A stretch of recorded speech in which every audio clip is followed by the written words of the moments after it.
I am thrilled to announce that at long last my Pets and Prejudice to cut out on Collage book is finally printed. And what can I say? What can I say? I love this book, and as you can see, this adorable collection of animals in vintage clothing is perfect for art journals, scrapbooks, mixed media glue books, artist trading cards, ATCs, and collage projects. Images are single-sided with a beautiful pattern on the back. So for all you Jane Austen fans or lovers of Mr. Darcy or Elizabeth Bennet, obviously, reimagined, this book is definitely for you. So look how adorable all these little creatures are, and not just the creatures, but I have included some gorgeous, well, I think they're gorgeous background patterns. I mean, look at this one for a start. You might need to buy 2 copies of this because you are going to want the backing papers. I'm sorry, what can I do? Do you want blank pages? You know, come on. I'm trying to give you as many options as I possibly can. So yeah, hopefully you would want to use every single rabbit and cat and dog dressed in Regency clothing. But, you know, we pick and choose in these books when we're making like junk journals and stuff, don't we? So you might have some leftovers. And the little snippets of these background pages that you might have left are perfect for, you know, little bits of background, or for making a masterboard, or for using, you know, as the back of a journaling card or something like that. So yeah, these have got all my favourite little pets in. Look at those dogs in their frocks. How gorgeous is that? And yeah, I haven't labelled who's who in here. I'll leave that to your imagination. But I just love this. Look at her sweet little puppy face and her pretty bonnet, roses, and there's quite shabby chic sort of colours as well, that one, isn't it? Look at the pattern with lilies and stuff. So yeah, I've left it to your imagination as to who is who in the book. But oh, what can I say? Look at this rabbit. She looks quite nonchalant, doesn't she, in her bonnet with the red flowers on and her pink frock, out in the rose garden, waiting perhaps for Mr. Darcy. And what about these handsome rabbits dressed up in Pride and Prejudice outfits? And I love the looks on their faces. They're sort of worried and tense and, you know, kind of what's going to happen.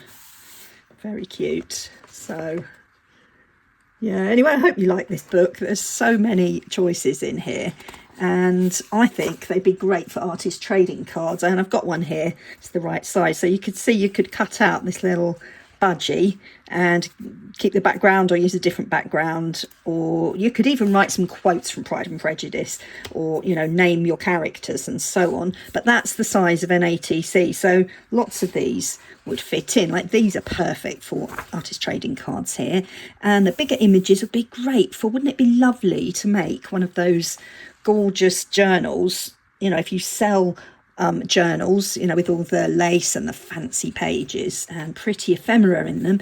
These would be just great, wouldn't they? You could actually make a one-of-a-kind Pride and Prejudice journal for yourself, or, you know, if you're one of those people who's an Etsy seller with your journals, you know, as long as you're not like reprinting these, then you can use those in your journals. Aren't they cute? Or you could retell the story. That would be fun, wouldn't it? You could make a journal and stick the pages, you know, get a written copy, stick one page on here, and then add some characters on the opposite page.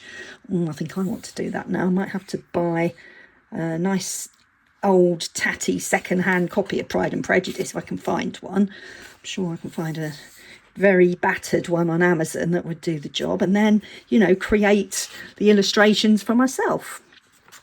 It'd be fun, wouldn't it? There we go. Or just use it to cut out some of the quotes. So look at Mr. Darcy there, the little puppy on his horse. Look at the rabbits. Oh dear, it really was such a laugh making these, and yeah, I enjoyed myself. Elizabeth Bennet, look, as a cat reading in the garden. And he's looking a bit perplexed, isn't he? Anyway, What a fabulous dress that rabbit's wearing, look. Anyway, it's all very Regency. I haven't included too many non-character images, but it just is to give you a bit of a head start. You could use that as part of an artist trading card and put a character in front of it, maybe. These would work on ATCs. And I'm definitely going to add some of these to my art journal, the vintage one, because I think aesthetic would go really well. How pretty is that bunny? Love pink roses, and it's just so sweet. I probably would cut out the background on that one, so you don't have to keep the backgrounds, you can cut them out and, you know, make little characters for your journals. So they're mostly top half of the person, but there's one or two with a full figure there from top to bottom. Oh look, little kitty. Mr. Darcy, Mr. Darcy. There we go. Anyway. Oh, look at that. That's so adorable. And some happy couples as well. Don't want to spoil the story if you haven't read it, but there is so much in here. And you can see there's a few sort of room sets from the story as well, of, you know, beautiful Regency dining rooms or music rooms and so on. And look at the look at that cat's face. He looks yeah, I can't even describe how he looks. There we are, some more for ATCs there. Very cute. And anyway, you get the idea. I've included a few different creatures. Look, we've got a gorgeous bulldog here and a hairless cat. Who has ever created a hairless cat in the style of Pride and Prejudice before, I wonder? This Mr. Darcy's great, isn't he, on this one? Another one there, and a pretty scene, and a poodle. Honestly, if you know somebody who loves Jane Austen, this might just be quite a nice little present. Do you know what else you could make, actually, for people who love Jane Austen for Christmas, is bookmarks out of these. That'd be great, wouldn't it? And then they can use the bookmark when they read Pride and Prejudice. Or you could buy them Pride and Prejudice and give them the bookmark in with it. Or if you are studying Pride and Prejudice at school, or you know somebody who is, you could make them something to encourage their reading. So if you've got a teenager who's reading it for school, like I did when I was at school, you can make them a little gift out of these characters to jolly things along. If you're a teacher trying to inspire your class who have to read Pride and Prejudice, what about using some of these images? Get the book, cut it up, let everybody choose what they want to use. Oh, that would be really fun, wouldn't it? As a sort of curriculum expanding project, just to make it more fun. Look, we've even got some reptiles in the book there, because who hasn't ever thought of reptiles in Regency dress as being a good idea? And these are even the right sort of size for twinchies. Look, if you're a twinchy maker, you could do some Pride and Prejudice twinchies. And yeah, those would probably do if you cut them out in the right sort of fashion.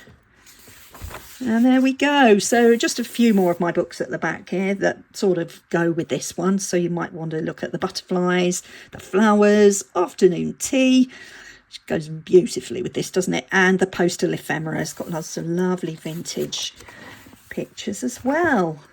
So there we go. I hope you love my flip through video, and please do pop into Amazon and have a proper look, and you can see some of the A+ content that I've added and shows you what's inside, and pop it in your cart. Get it for someone for Christmas. Anyway, I've got to go. I will see you next time.